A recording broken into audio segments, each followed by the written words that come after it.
asman göz açtı men sevime,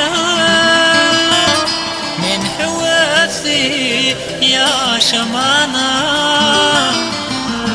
Allah'ım kömür etsin her şeyine.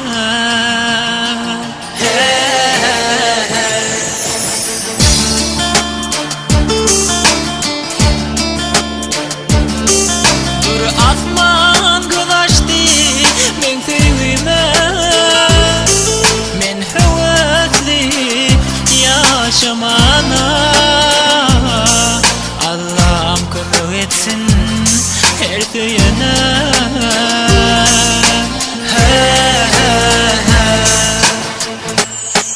Yargı yüreğimin bollun sen şahsi, sevgi dünyanın bollun manisi.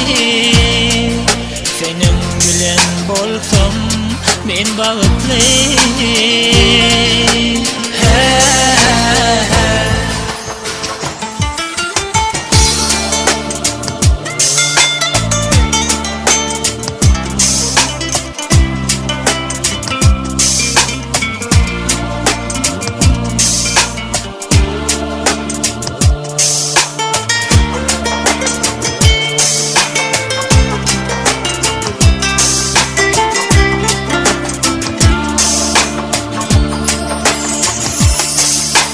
Asman göz açtı men sevime, sayı oldum benim yüreğime. Senin yakından kanıp yaşasam ömrüme.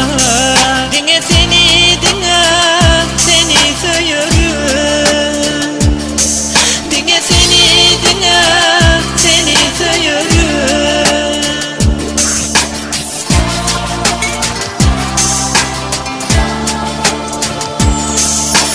Düşmanın odur, seni gözlep giderdim. Allah canı kırın yalvar.